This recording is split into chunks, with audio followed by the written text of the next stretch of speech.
That's how I'm gonna start the live stream. That's how I'm gonna start it. Because that was a very tense game of football between Atletico Madrid and Manchester City. And the game between Liverpool and Benfica, it was very, very entertaining as well. You gotta give it up to Benfica for not losing the game, and maybe if they performed a lot better at home, we could have seen a whole different result, right? Just maybe. But in that tie, we had 10 goals. We were really treated. These two ties were very, very different. Liverpool, Benfica, very, very open. A lot of goals.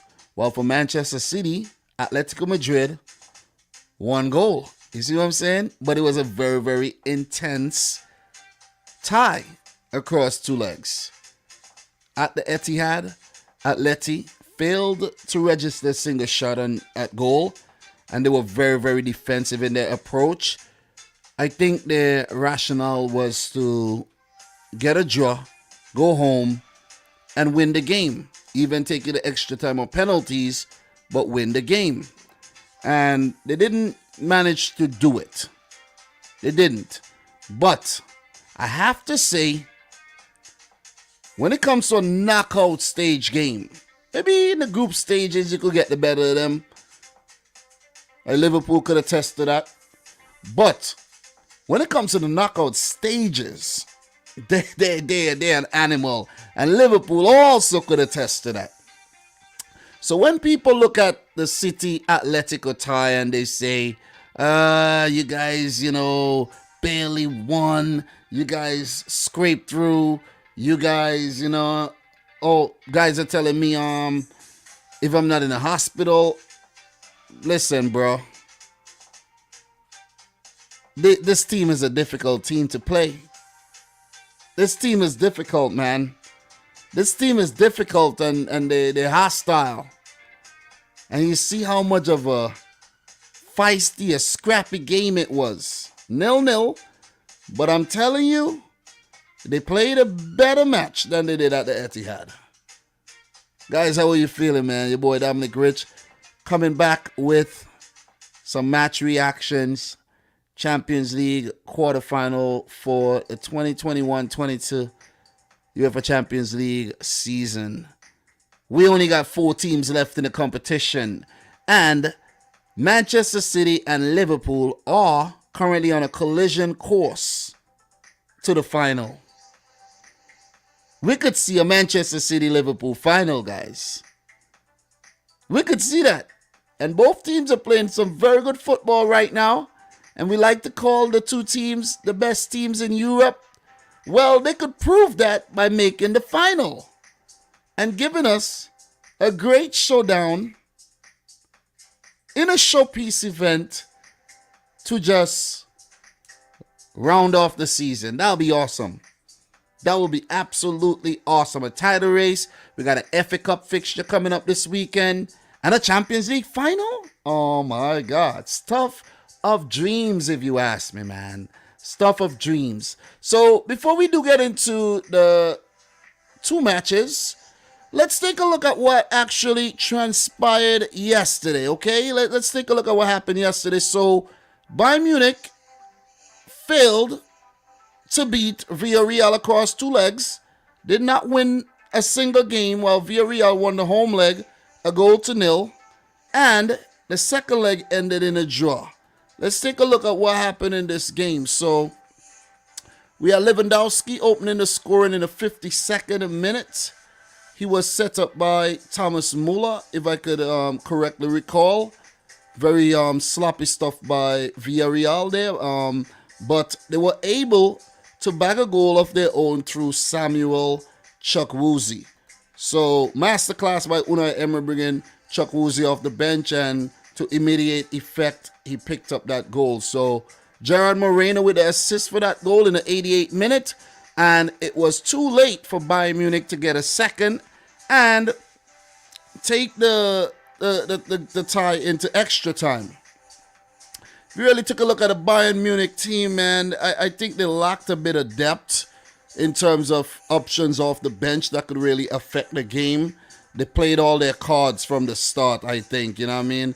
If you go down to the substitutes, Gnabry came on. You had Alphonso Davies coming on.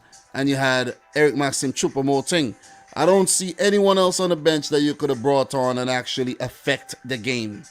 And I think Bayern Munich definitely got to work on their backup options.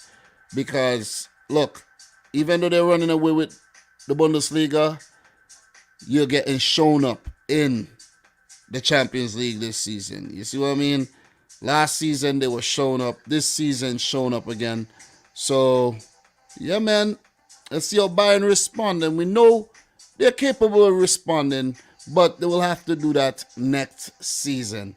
So, hard luck to Julian Nagelsmann and his boys. But the man that definitely deserves the spotlight, Unai Emery. Do they have anything of Unai Emery here? But Unai Emery, man, Mundo Deportivo, Submarino Atomico is the headline. The atomic submarine, yellow submarine, man. And credit goes out to Raul Albiol, man. He was a beast in the game, I'm telling you. You see, I think he won Player of the Match, and he is nominated for Player of the Week right there. And guys like Gerard Moreno, Pau Torres, the whole team, man. I don't mean to single out players, but these guys have been having a very, very good run in European competitions, whereas last season, they were Europa League champions, okay? Let's not forget that, guys. Let us not have a shallow memory and forget that they won the Europa League. I actually thought that team, Villarreal, was actually, especially with Unai Emery in charge, was favoring Quest in the Europa League by coming third in their group. But they actually got ahead of Atalanta, and they went through with Manchester United, from what I could recall, and they in the last four. They're in the last four. You got to give it to them, man. You definitely got to give it to them. You got to give it to them, because I didn't predict them to qualify for the semis, and even though they won the first leg, I actually said that Bayern Munich are going to come back. Very disrespectful if you ask me, man. Very, very disrespectful on my behalf. And I must own up to that. Definitely got to own up to that, man. So, Villarreal defeats Bayern Munich across 2 legs, 2-1. And does have a meeting. It sets up a meeting against the mighty, mighty Liverpool. And I know Liverpool fans are actually happy about this draw. Klopp said it will be a tough draw. He definitely said it would be a tough draw. And they really, really shouldn't take Villarreal lightly, because Unai Emery has won, a lot of things as a manager in Europe. You see what I'm saying? So Jurgen Klopp's not going to take Villarreal lightly, and I don't think any team should take them lightly going forward. You see what I mean?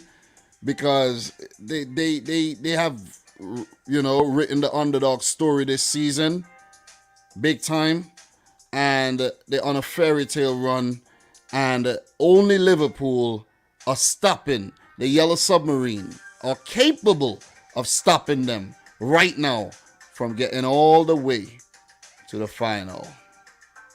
All right, so enough said in terms of Villarreal, Bayern Munich. I did talk about that game yesterday and just wanted to touch on it a bit more before I actually move on. So thank you very much there for listening. So hard luck to Bayern Munich, man. Favorites knocked out there. So look, I know there's a lot more things I could actually talk about in terms of these matches, but we're not going to get too deep into that right about now. Let's talk Real Madrid Chelsea. Of course, there's another clip on the channel, a reaction video to the goals and everything, so you can go check that out. But Chelsea winning the game 3-2, but the fact that Real Madrid won the first leg 3-1, they go on to win the quarterfinal here 5-4 on aggregate. Let's give it to Real Madrid, man. This game was definitely a roller coaster of a tie. Real Madrid dominating the first leg. Benzema with a hat-trick. and Chelsea replied with a goal to stay in the tie. And what Chelsea did here in this second leg is absolutely brilliant. I got to give it to Chelsea for actually scoring 3 goals and winning the game and going 3-0 up within 75 minutes and were actually winning the tie. But the last 15 minutes, it was very, very poor. Very, very poor, man. Very poor game management. They got picked off twice. Modric, with his brilliance, what an outside of the foot ball to Rodrigo, who had just come off the bench.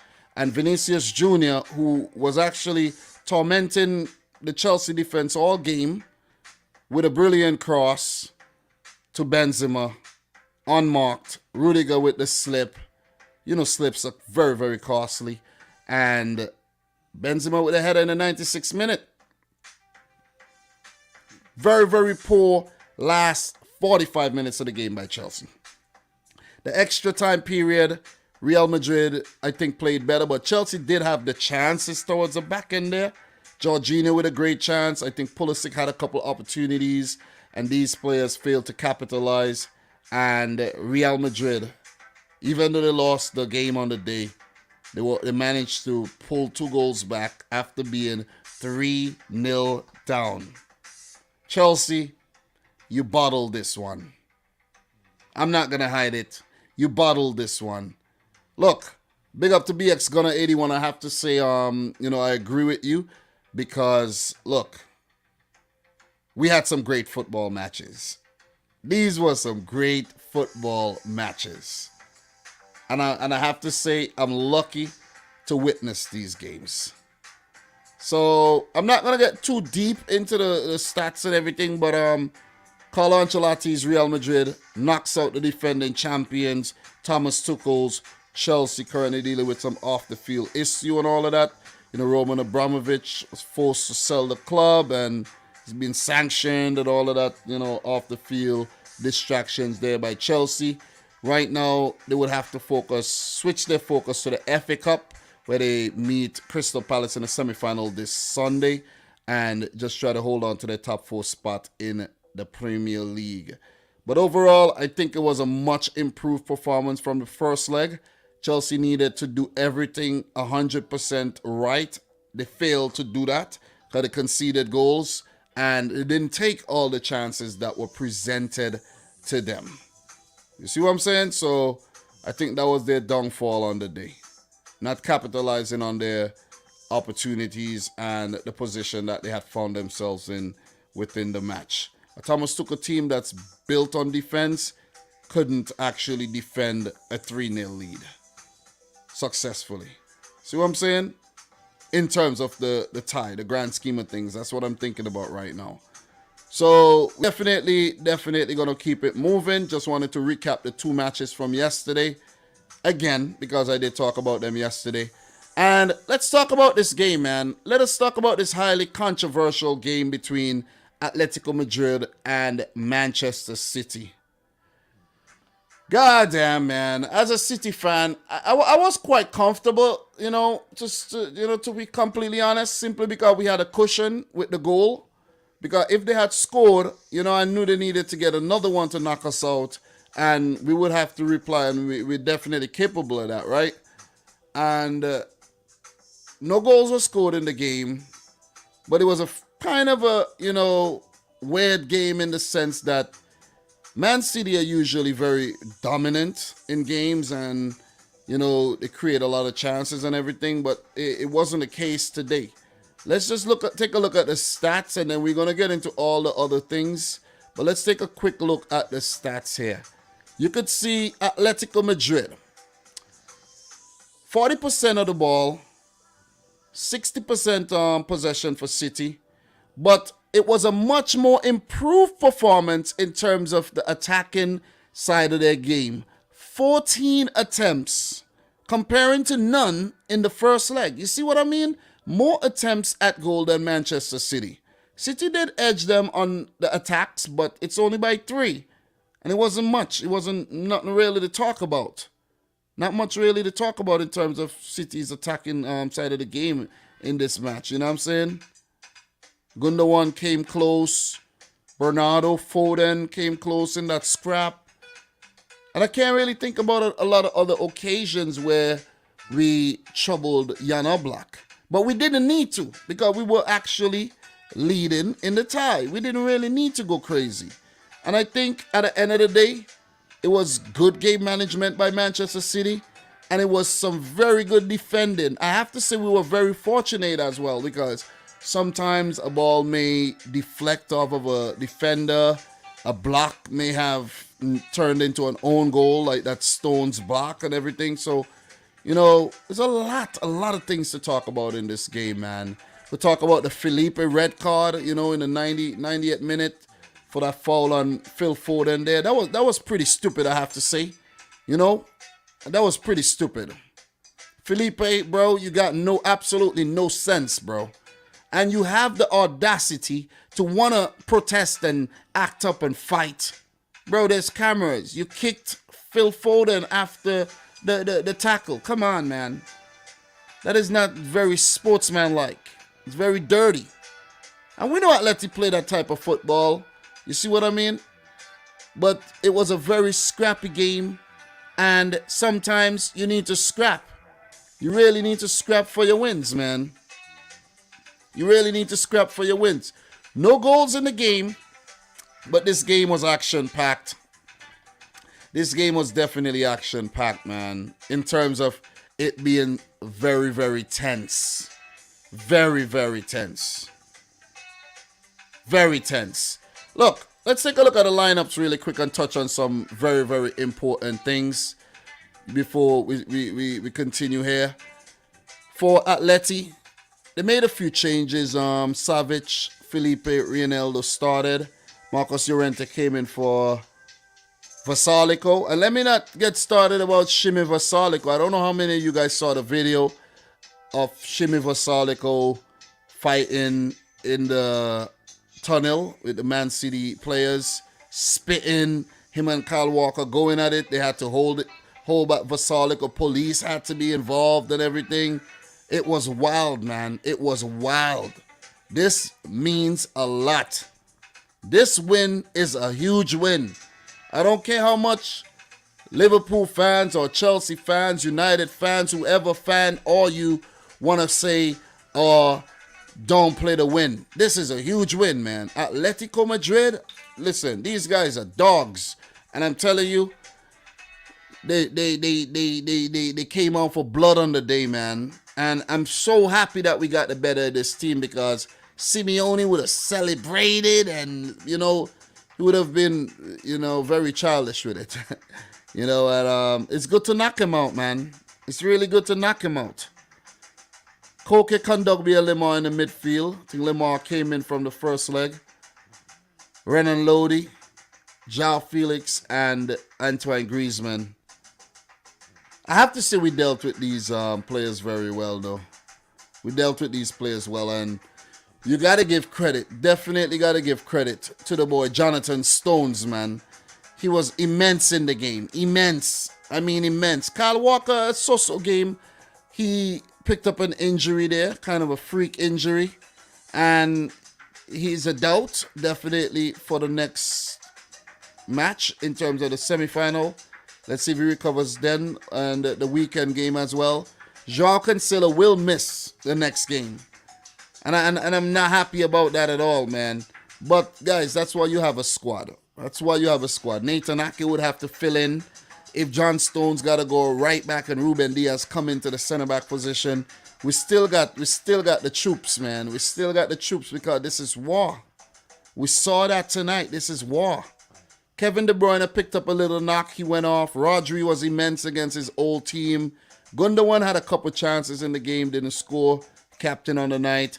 And Mahrez razzle-dazzled at the beginning, but, you know, kind of faltered as the game went on. Foden was busy, of course. Wasn't able to cast a spell on the match. And Bernardo, another solid outing by Bernardo. So, look. Off the bench, Raheem Sterling looked very bright. But I have to say, the Atletico Madrid bench, when Simeone unleashed these players, they looked a much better team, I'm telling you, man.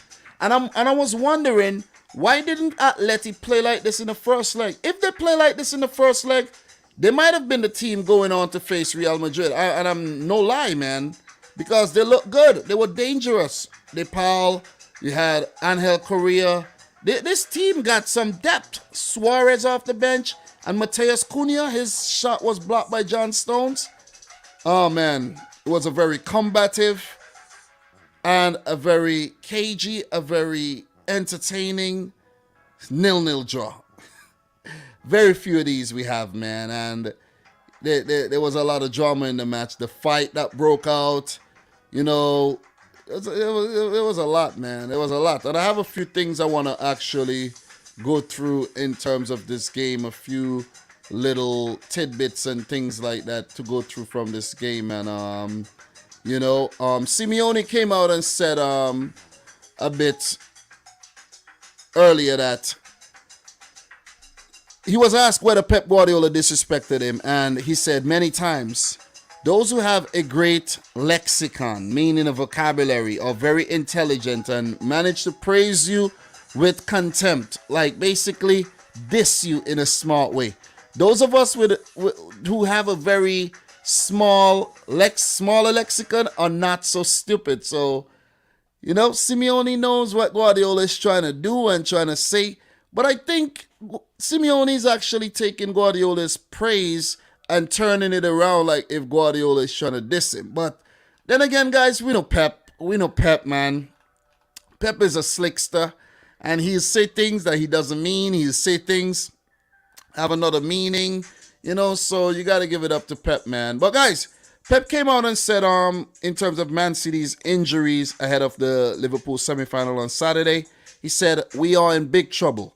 We can't forget we played 3 days ago, traveled, come here, have a lot of injuries now, and I don't know what will happen in the next weeks. Guys, Pep is playing mind games again. This is all mind games. This is all mind games because guess what? Look, Kyle Walker picked up an injury, right? Ruben Diaz is coming back from an injury. So John Stones might just go over to the right back position or Cancelo during the league, and you'll have Nathan Ake or Zinchenko could play over there. You see what I'm saying? Or you could put Laporte at left back and play Ruben Diaz and Stones. So don't bother with Pep. You see what I'm saying? Kevin De Bruyne picked up a little knock. He'll be okay. Don't bother with Pep. It's all mind games. It is all mind games. You see what I'm saying? All mind games. Trust me. I know this. So Pep said about the game that we cannot expect that everything will be marvelous every game. Sometimes we have to suffer. In part as we forgot to play, but also because the opponent was very, very good. Atleti was very, very good on the night. I got to give it to them. I got to give it to them. They were very, very, very good on the night. Look, enough to stat for you guys. Stefan Savic didn't commit a single foul over both legs of Atleti Madrid's quarterfinal tie against Man City. Unexpected. But he did manage to pull Grealish's hair, though. You know what I mean? And he did manage to headbutt Raheem Sterling as well. Something that was not caught. So, not a very good up to stat if you ask me, man. Because, Stefan Savic, the former City man himself, the Montenegrin player, he was very, very, very, he was a bad boy. Let's just put it that way. And Jan Oblak came out and said, we feel bad. I think we are much better today and we deserve to win. We didn't have this luck to score. Jan Oblak's thoughts on following Atletico Madrid's Champions League exit. Look, Atleti felt this. They really felt this. This was like a dagger to the heart, I'm telling you. They felt this. They really, really did. And I feel good, man. I really feel good to knock them out. Seriously. I feel good to knock them out, man. They had the fans behind them, but they were unable to top a City. It feels good to knock them out. Seriously. So, look, man. Look. it was a very feisty affair, a lot of fighting. It was very, there was a lot of violence surrounding the game. Very tense situation. Players from both teams fighting each other. Things happen behind the scenes that, some of you guys who didn't watch, who watched the TV and didn't really go and look on the internet for any, little in things that were left out. Yeah. Because they don't show everything on TV, man. It was real, man. It was definitely real, I'm telling you. Police had to get involved in this game. Police had to get involved. So another up-to stat for you. Man City's Pep Guardiola has reached his 9th Champions League semi-final, the most of any manager in the history of the competition. 4 with Barcelona, 3 with Bayern Munich, and 2 with Manchester City. And if you ask me, it's time for him to win another one. Okay? It is about time. And you know what, man? You know what? It feels damn good to move on to the semis of the Champions League after getting to the final last season and not winning it, and get into the semis again, just show that it was no fluke. And we could do it again and even better ourselves, better the position from last season. Let me make sure I get these words out properly. We could better the position from last season and actually win the damn thing and shut up all the haters. Because we need this. We need this very, very badly. We need it. We need it, man. We need it more than a child needs care from their parents. We need this. We really, really need it, man. We need to get that monkey off our shoulder. Seriously. But it was a good tie. It was a good tie. I feel good. I like that Atleti took the game to City, but they should have done that in the first leg. And I like that Man City was able to switch their game and actually defend. You see what I mean? Be a bit versatile and adaptive to the situation. Because not every game you're going to be, dominant. And a date with Real Madrid is in the calendar. 27th of April, I think the match is. On a Wednesday. God damn, man. I'm hyped up about this. And I'm ready to face Los Blancos. And I am confident that we could handle Karim Benzema and Vinicius and Modric and co. Liverpool, look out. Manchester City are coming for you in the final of the Champions League, baby. I just want to put that out there. So, with that being said, guys, look, well done to the boys, man. They fought well. Big up to Fernandinho, who came off the bench. News has broke that Fernandinho will not extend his contract and he will move on at the end of the season. So let's give it up to Fernandinho, man. What a legendary player, man. What a legendary player. But you know what I'm excited about? The fact that Fernandinho is leaving. Not Fernando. He left a long time ago. Fernandinho is leaving.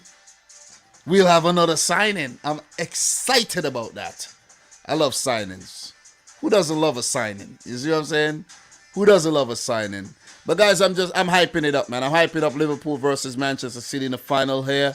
You guys don't get too carried away. It's still very, very early, but the prospect is very, very, very is bright. It could happen. The probability is very, very, very high. Very, very high. All right? Let's just put that one out there. Very, very high. So, look. Thank you very much, guys. Congrats to City. Hard luck to Atleti. And it's my match reaction. Probably could talk about this some more, but we are going to keep it moving. Which means that we are going to move on to the last match.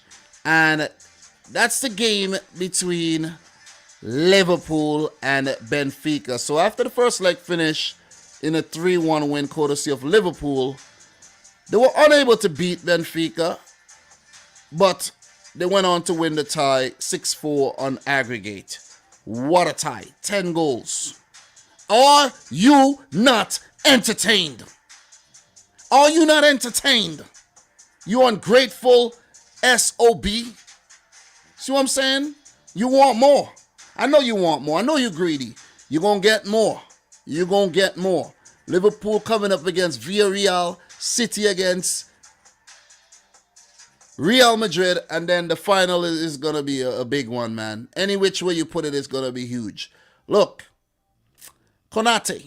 But before we do move on to the goal scorers and everything, let's take a look at the 11s. Let's take a look at the lineup.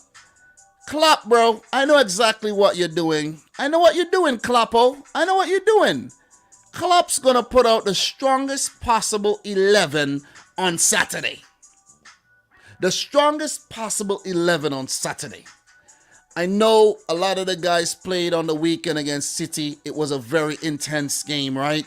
And let me just I'm gonna drift in and out of the FA Cup match as well that's coming up this weekend.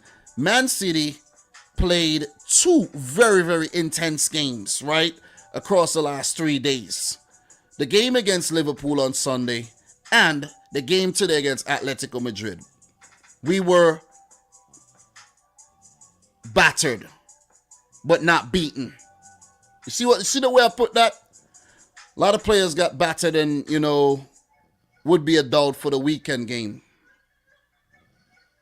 Maybe De Bruyne and maybe Kyle Walker. Phil Foden got his head busted. He should feature. But I think Liverpool hold the advantage going into this game on Saturday simply because Klopp could have afforded to actually rotate. And if you take a look at the 11 here, it's a rotated 11. Alisson kept his place, but Gomez came in, Konate came in, Tsimikas came in, Naby Keita, Milner came in, right? Henderson, Matip, and Alisson Becker remain. And that's 5 changes already. Diego Jota kept his place, but Firmino and Luis Diaz came in. So Liverpool made 7 changes. That's 7 changes. With Salah resting, Mane resting. See what I'm saying? You have Thiago getting a rest. Van Dijk getting a rest. Trent Alexander-Arnold. You have Andy Robertson getting a rest. These guys are going to just, rest up for Saturday because it's another big game. It's a big affair. And I think Liverpool want this trophy to go along with the Carabao Cup. They would love an FA Cup and they would love a Champions League and they would love a Premier League. Liverpool are out for the quadruple. Man City are out for the treble still. One of these could happen.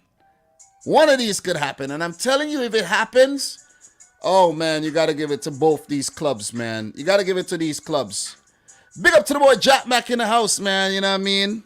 You know that Jack is the Mac and he comes around every Monday, every Tuesday and Wednesday, every day of the week. Big up to the boy Jack Mack. Big up everybody watching the stream right about now, man. But look, Liverpool rotated and they had all right to rotate because with a 3-1 lead, you come in with capable players and you don't lose the game. And kudos to Benfica because let's just scroll back up to the scores. Liverpool were actually 3-1 up. You see what I'm saying? Konate, I think that is second ever goal for Liverpool. The first one was away to Benfica. He just loves Benfica. And one thing I actually have to mention, right? Konate coming in, slotting in nicely at the back, scoring a goal. Van Dijk-esque type, goal from a set-piece situation. You see what I'm saying? And you could see how Liverpool are improving in that regard. Van Dijk could rest, Konate could come in, and he could give you goals, and he could, be solid at the back. No Van Dijk, but look, in the situation, Liverpool did not need to win the game. You see what I mean? They didn't need to win the game. They did what they needed to do, and they move on to the semis, right? But one player that I would like to give a lot of credit to is Constantino Tsimikas with the delivery, man. Like, you see what I'm saying? Like, I call this player average, bang average, when Liverpool signed him, right? But it must have been a reason why Liverpool signed the man after what they saw from him at Olympiacos. And he's a vastly improved player. I actually think that Klopp could afford to rest Andy Robertson a lot more often than he does. because Tsimikas definitely have stepped his game up big time. I gotta give him that. Definitely gotta give him that.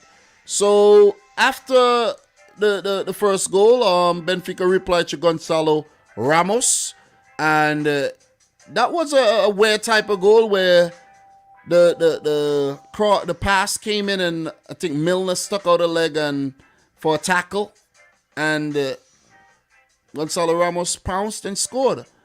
So when it comes to defense on the day, Liverpool you can't give him a lot of praises because they let in 3 goals.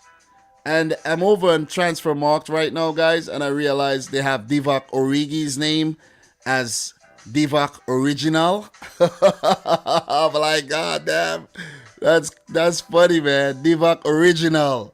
Whoever thought of that was sick, man. Divock Original. But anyways, man, 1-1 going into the second half, and Roberto Firmino. Give it up to Firmino. Set up by Diego Jota. Very good goal. Very, very good goal by Firmino with a tap in there. And you got to give it to Liverpool there. I can't remember exactly how all the goals happened, but I could remember Firmino tapping that one in.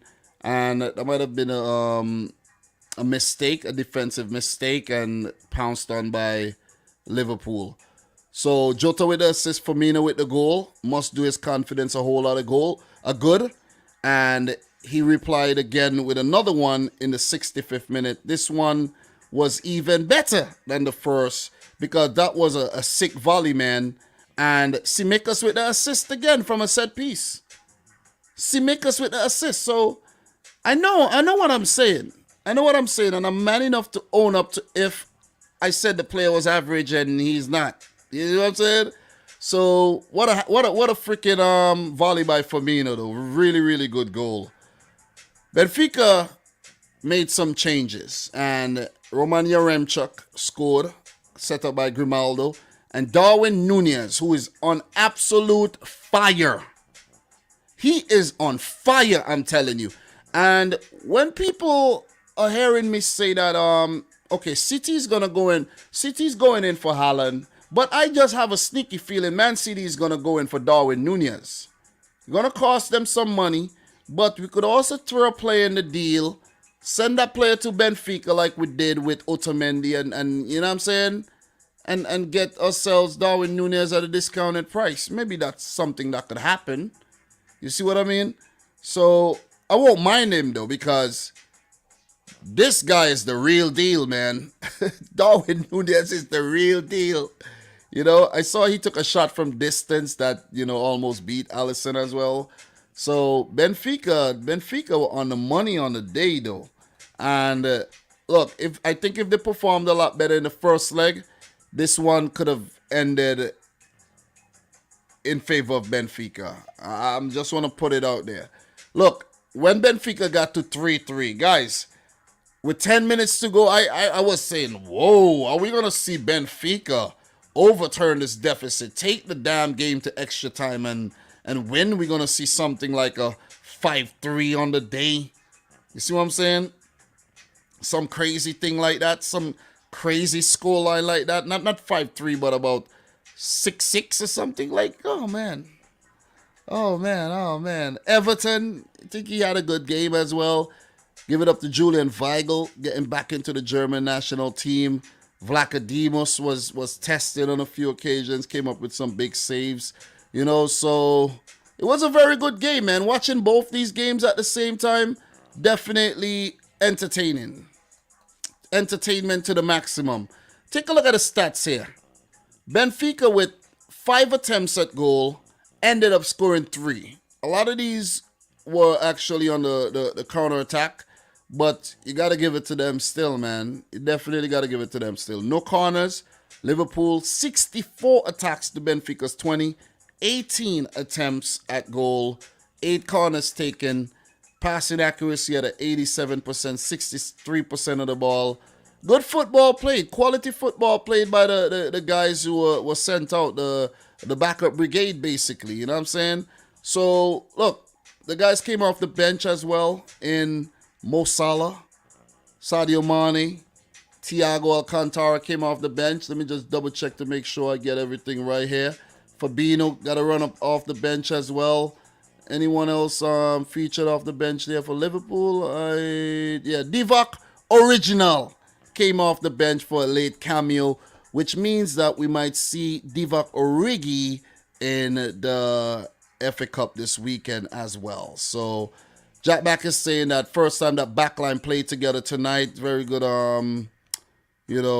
tidbit there as well. Do appreciate that. And to add some more insight to this game, when Klopp was actually asked about Villarreal, and his reply was very, very, very humble, right? And Klopp said, this is what Klopp said, right? Klopp said, facing Villarreal would be tough.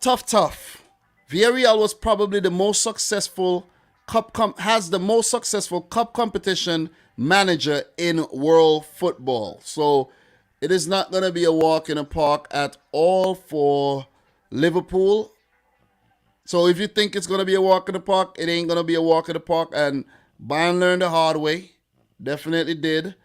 And who did they face in the previous round, man? I can't even remember. Seems like so long ago. Was it Juventus that they knock out? Can't even remember who they knock out though. But yeah, I think so, right? I think this team ain't playing no games, man. This team ain't playing no games. You see what I mean? They're not playing no games, man. They featured against United, but we know United are a joke team. We know that. You see what I'm saying? We know United are a joke team. But I think Liverpool do hold the advantage, guys. Let's not, get carried away with that one. But at the same time, you cannot take them lightly. You can't take any team lightly in the semifinal at all, man. You can't. You see what I mean? You really, really can't. So let me see what else I got here for you guys. Do have a few more things that I could share with you. Let me see. Big up to the Benfica fans as well. They came out in their numbers to support the team. Great atmosphere over at Anfield. I got to visit Anfield one day, though. You know what I'm saying? One of these days. And Darwin Núñez has scored 6 Champions League goals in the 2021-22 season, the most by a Benfica player in a single season in the competition, surpassing Nuno Gomes with 5 in 98-99 evolution. Give it up to Darwin Núñez, the Uruguayan international. I told you, I wasn't so convinced about him, to be honest, but this season, I got my mind made up, man. I got my mind made up. The man is the real deal, and we know Benfica produced some very, very, very good footballers, man. You know what I mean? You could think Bernardo, Cancelo, Diaz, Edison came through there, and the list goes on, man. You know what I mean? I'm gonna keep it Man City centric right now, but you know what I'm saying. Benfica, rich history and everything, and they produce some very, very, very good footballers. So look. Not much more to add. I'm not going to, drag this on any longer. But I like to congratulate Liverpool. And I have to say this. This is a bold statement I'm going to make right now. I'm going to make one of the boldest statements that a City fan could ever make. Guys, I think that Liverpool are in with a very, very good chance of winning a 7th Champions League title. City could win it. Real Madrid could win it. Villarreal could write a fairy tale story and win it. But as of now, the path is clear as day. Clear as dawn for Liverpool to win this Champions League. They're capable and they got their tails up. Okay? I know it's quite obvious. Don't be a a wise guy. Don't be a wise guy. It's very, very obvious, but it was also obvious that Chelsea might have won it too. Or Man United with Ronaldo. Did it happen? PSG with Messi, Mbappe, and Neymar. So when you come with these little smart remarks, just think about it. Think before you talk. It ain't that quite obvious, bro. Because it was quite obvious that it was maybe PSG.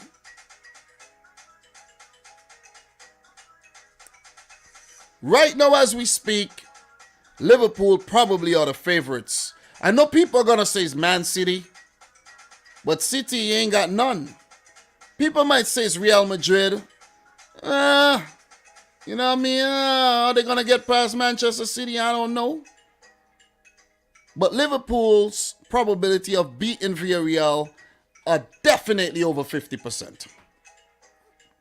Definitely over 50%. So guys, look. In terms of the semifinals, let's just go back here and take a quick look at what's going on in the semifinals here. And when they're coming up, semifinals first leg will be on... Whoa! Why did they have the dates?